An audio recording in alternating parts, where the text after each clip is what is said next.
Okay, so did you know there is a day where many people collectively abandon their New Year's resolutions? And this day has a name. It's called National Quitters Day. No. And it actually happened Friday. Oh. So that was the 10th, Friday the 10th. So they say it's observed the second Friday of January. So if you haven't quit your New Year's resolutions yet, Yeah, good job. Great job. Yes. So, we all know it's very common, right, to have these intentions, but it's also very challenging to follow through, to hold to it. So we have some tips and tricks. We want to talk about it all, and there's some research behind it, so it can be really helpful in really understanding it psychologically. Like I said, we've all found ourselves like revved up to commit to these bold new habits, whether it's New Year's resolution or just anytime you want to make a change. I don't typically do New Year's resolutions. If I want to make a change and I'm feeling it any time of the year, that's when I commit to it. I don't wait for the year. But if New Year's resolution is your jam and your thing, you pick one, we're going to work on it. So today we're going to discuss what is a habit, because obviously with New Year's resolutions, this is what we're trying to form, right? We're trying to form a habit, a new habit. How long does it really take to form a habit? That's where the research comes in. Tips for creating and sustaining new habits. Most common reasons New Year's resolutions or committing to a new habit fail, and benefits of forming new healthy habits. So I'm going to start off today by just defining what is a habit.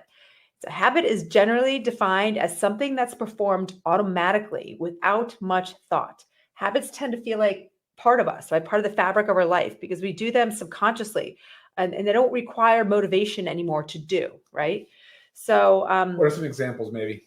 A great example of that, brushing your teeth. Sure. Do you actually think twice about it? No, it's just part of your program. Like you finish your breakfast, or you get up in the morning, whatever you do, you brush your teeth. Before you go to bed, you brush your teeth. You're just going down to tie your shoes when you put your shoes on. Like you're not going to think about, I need to tie my shoes. You just go and tie your shoes. So it might seem like those are so small compared to something like going and exercising. But I will tell you, if you do these tips that we're going to talk about today, that over time that will become that habit. Again, without motivation. I'm at the point where I don't think twice about getting up in the morning to go exercise. I almost just feel like it's like Groundhog Day, right? My alarm goes up, I get up, I go to exercise. Nothing is motivating me to do it anymore. It's just part of me. It's part of my program. So that's how we want to make whatever new habit it is that you're trying to form, whatever resolution it may be. You really want to make it automatic, done without motivation. Yeah. So when you can turn these healthy choices into habits, you're more likely to keep them up. Like this, you might not think twice about going to meet your friend for yoga. You might not think twice about taking your supplements, right? They're just there. Like I eat my breakfast, I take my supplements. It's not like all of a sudden now it's 5 o'clock and I'm like, shoot, I forgot to take my supplements, right? It's more like it's got to be into your program. All right. So that's pretty much what about a habit. And while I'm talking, guys, if you have questions on this topic, please write them in, okay? Because we will take questions throughout. And at the end, and if you haven't already, please subscribe to our channel. It helps us, but it also helps you so you don't miss anything. And welcome if you've been watching us. Give us like a number 2, like you've been here before. And if you're new to us, give us a number 1 in the comments. We love new and repeat, guys. So always share this with your friends, your family, because this is information that can benefit everybody. Yeah, and also questions send in, that's fine, but comments, things that work for you. I'd love to hear. Oh, yes. Maybe you could tell us what goals and what habits you're trying to establish for this year. Sure. Great idea. Okay. So based on research, how long does it really take to form a new habit? And so automaticity plateaued on average of 66 days. So that took on average 66 days to actually make something be automatic. But that range was 18 days to 254 days.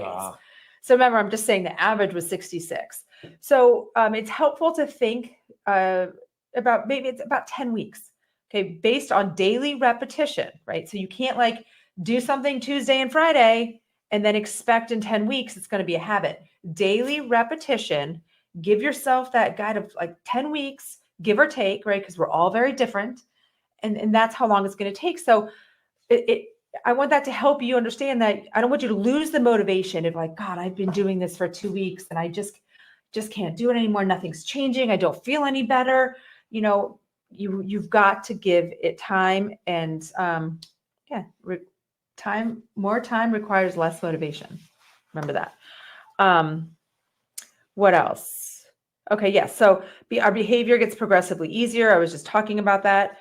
So I did lots of notes on this yesterday. I was traveling, so I was doing it on the plane.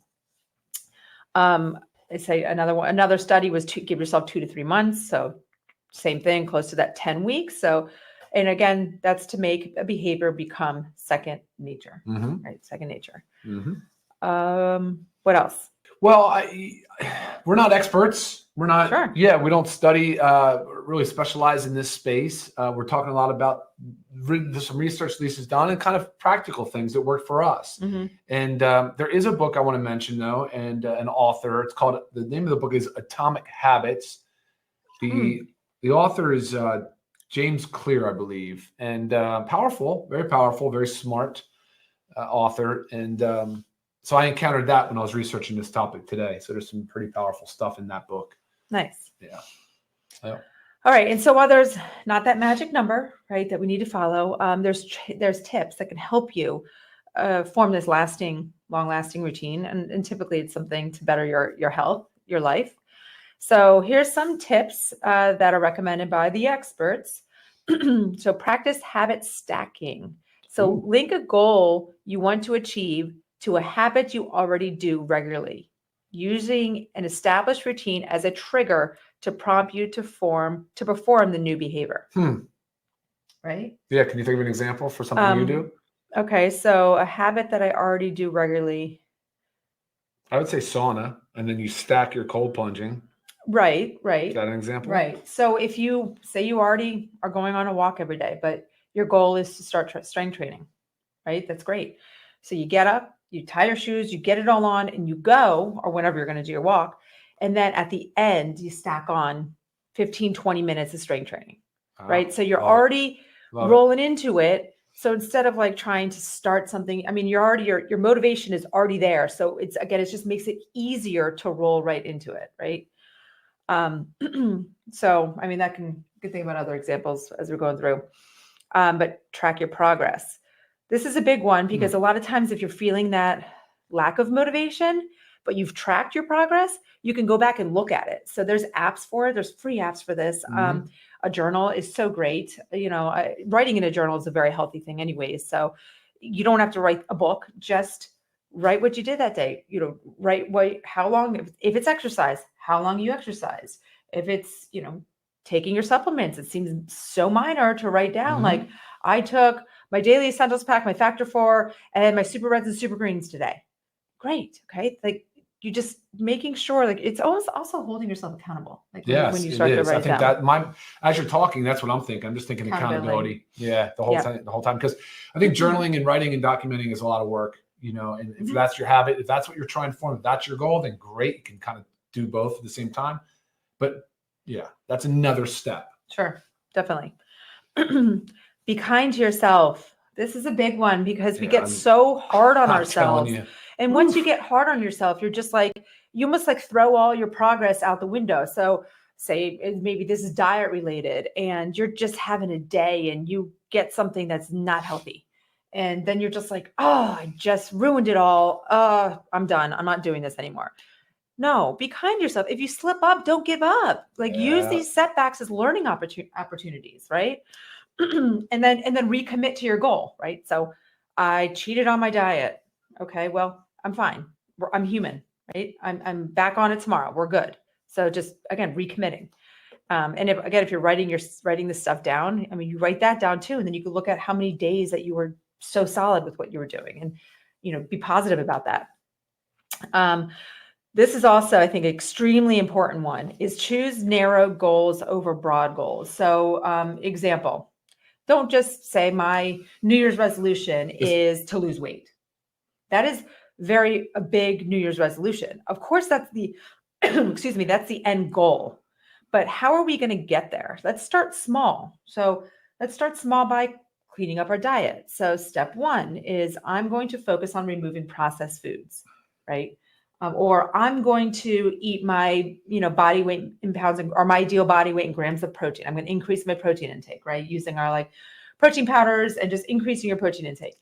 that is a baby step of getting you there. So you commit to that part and then you add on, right? So, and then of course, adding in the exercise. But if you choose something just so big, it's just going to be overwhelming and you're almost going to forget how to get there. But again, that's also, you're focusing on the end goal, not the steps to get there. And we need to make our habits as like the steps to get to the end goal. Does that make sense? Yeah, like I love that actually, because I'm thinking financial now. So say somebody wants to save $1,000 a month. Okay. That's like, okay, good. We put a number on it. They didn't just say we want to save money, but we want to save $1,000 more per month. Great example. But you have to be more granular, right? You should definitely drill into that further and say, we're going to limit our dining out to 2 nights per week and 1 lunch out per week or something. Right. Because like, how are you going to get to that end goal? How are you going to get to the 1,000? So, back it into a number. I know that it's common sense, but at the same time, you're right though, because that's where the goal setting should be. Yeah. You need to be specific. I like that. I think being smart about it. Specific, measurable, attainable, realistic, with a timeline kind of thing. So love that. Financial goals are a big one too. I know we're so pre-programmed, focused on health, and I know we sit here, we'll talk a ton about health, but there are so many different kinds of goals. So many different types of things, and this can apply to whatever your goal is. It's exciting. Yeah. I know you say you don't set major like New Year's resolutions. I don't necessarily do major, but if there's some small things, it's that time of year where it's got you thinking. Yeah. It's, so your wheels are turning. You're saying, what are some things that I need to change, and then it's great because it's reflective and it allows you some time to just focus on yourself. Right. So that's cool. It could be if you have kids, like I want to, I want to decrease how many times I raise my voice at my kids during the day. Cause it's tough and it's rough and you have to it's a little small step. You just gotta, how are we going to get there? You plan it out. Like, instead of reacting, I'm going to take a step back and I'm going to think before reacting. And then we're going to, communicate. You can work on breathing. Okay, I get upset. They're making me bonkers. I'm going to work on some deep breathing, and then I'm going to approach the situation differently. So small little things. I'm sorry, I'm jumping all over the place. I don't really have an agenda but I think a lot of what like human nature has become too is a delayed gratification. So the way we do things, it's not this instant gratification. There is that too. Like, it probably does feel good the moment that you realize you didn't raise your voice to the children when otherwise you might have, right? That probably feels, okay, cool, I didn't do that. Or you eat a healthy salad with chicken on it for lunch instead of having a burger and fries or something. Yeah, that feels good, right? But a lot of the actual requires patience. A lot of goal setting requires time and investment. Like you just mentioned how many days it takes, 66 days or whatever it is, but on average. But that's such a range. I mean, think about the things we do in life to attain goals. Think about the time we spend climbing a career ladder, and think about the time we spend in education to get a degree, or, this stuff is very time heavy. Right. So yeah, for sure. Be patient too. Yep. Yeah. Be patient. That's great. Okay. Another one is lean into these new habits. Okay. So the key to habit formation is repetition in a consistent context. Habits don't just happen in isolation. So I'm going to give you an example that can help you think about this. And it really is creating a plan for your habit. So I'm going to give the exercise example because this is something that I do. I lay my clothes out, my workout clothes, and I don't care if you're going to the gym at noon. The night before, lay out your clothes. Everything is there. But I go in the morning, so I lay out my clothes before I go to bed. I make my powders in a mason jar with the lid on it. So I don't put water in it yet, but I put my E3, my creatine, my essential aminos. So it's right there. And I have also sitting with that is my hydration amplifier pack and my bottle of water already filled up with water. So when I wake up, all I have to do is put my clothes on, put water in my supplement mix, pour the hydration amplifier in my water bottle, and I'm ready to go out the door. Oh, nice. So if you don't do things like that and set yourself up, so it's again, the environment for the habit, and it can become harder. And like the water thing, and maybe it's just, I want to start drinking more water throughout the day. So before you go to bed, fill up that water bottle. If you like it cold, put it in the fridge. So it's there. So when you wake up in the morning, you open that fridge. Okay, there's my water. I'm committed to this. I'm starting. But if you don't do that, you may forget. And then you start drinking a lot of water later in the afternoon. And then you're up all night going to the bathroom. And then you're like, this sucks. I'm not going to keep doing this. So you have to set up your environment. That's very important. There could be lots of examples for that. There was a quote by in the book Atomic Habits where he says, be the architect of your habits, not the victim of them. So be the architect. So if that's the stuff that requires, you build that. You build the process around it. You build to increase the probability that you will take action. Yes. And also with healthy eating. So say your goal is I'm going to eat more fruits and vegetables.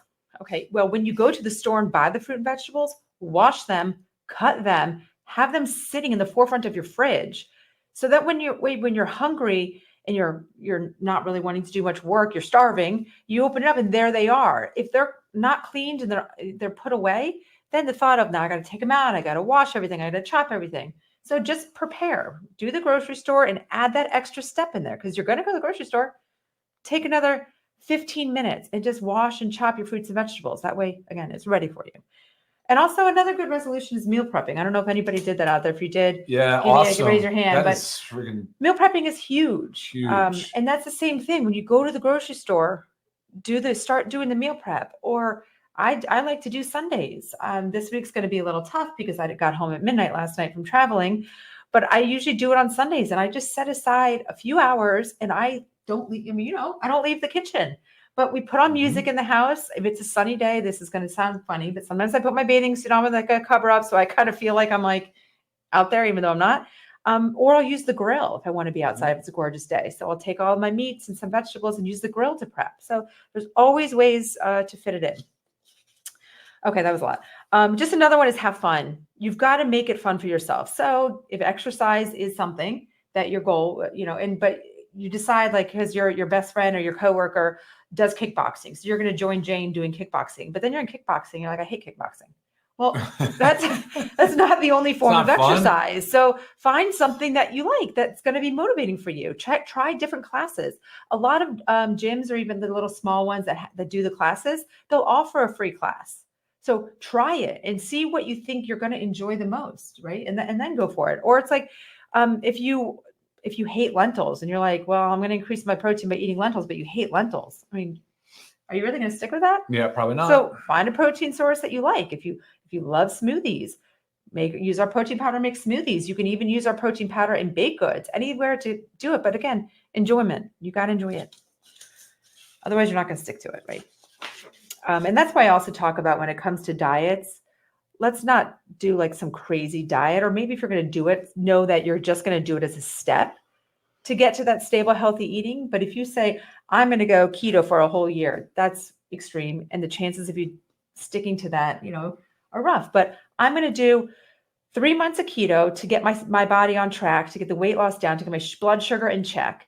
And then I'm just going to balance off into a Mediterranean diet where and I use that diet just because it's very balanced and clean and healthy fats and proteins and good carbs.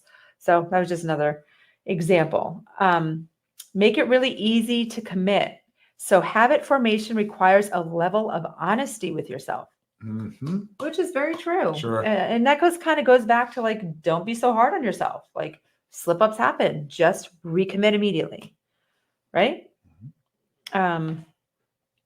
Okay. Focus on getting, I kind of talked about this a little bit. Focus on getting started instead of the end result.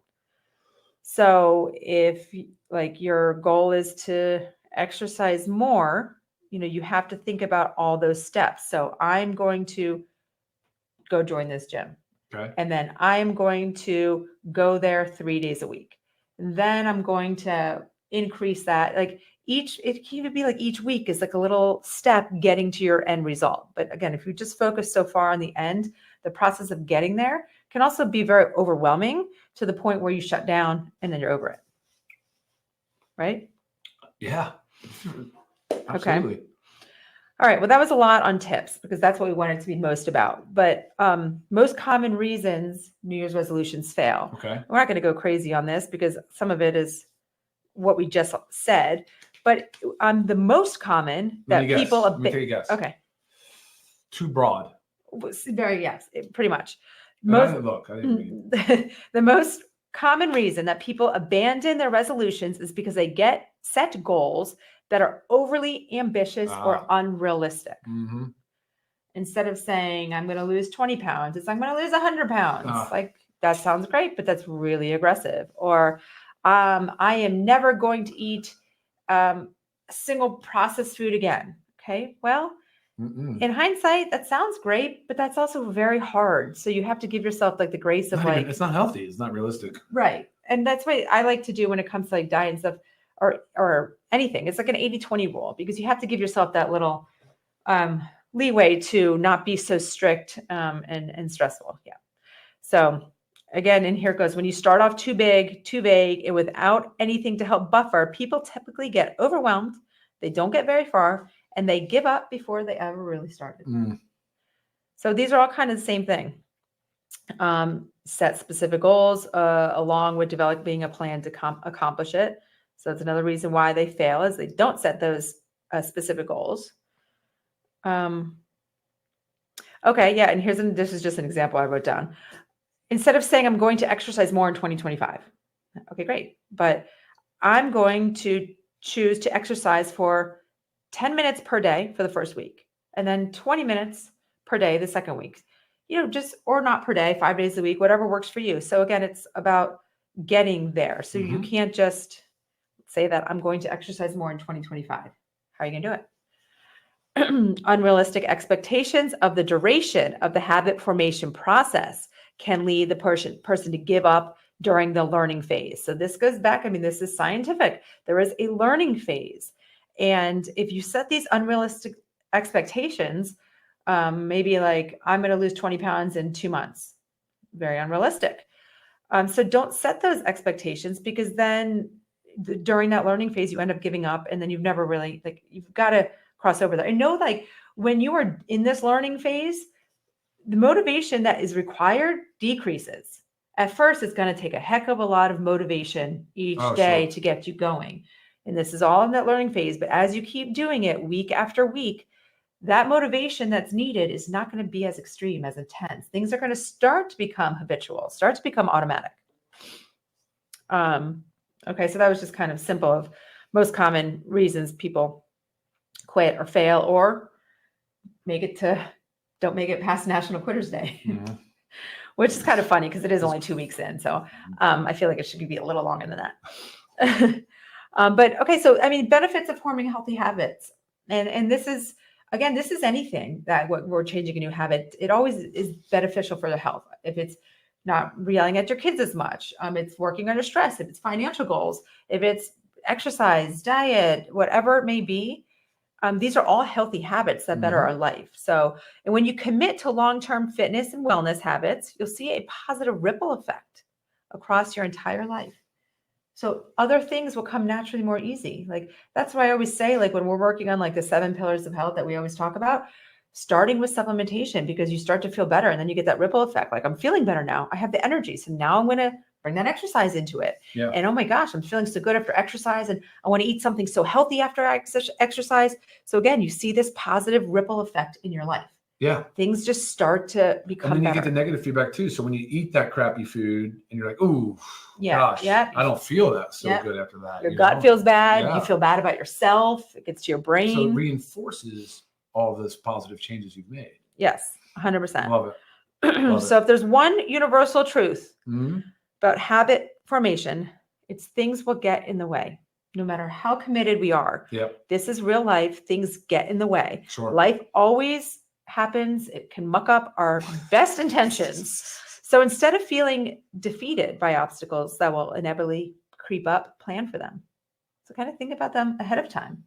I've got a really busy day at work. There's going to be absolutely no way that I'm going to be able to eat well, move my body. Think about it ahead. Okay, I'm going to pack my lunch, and on my lunch break, I'm going to eat, and then I'm going to walk until my lunch break is over. Just little things like that. That way you're said, I moved my body today. That's great. Yeah.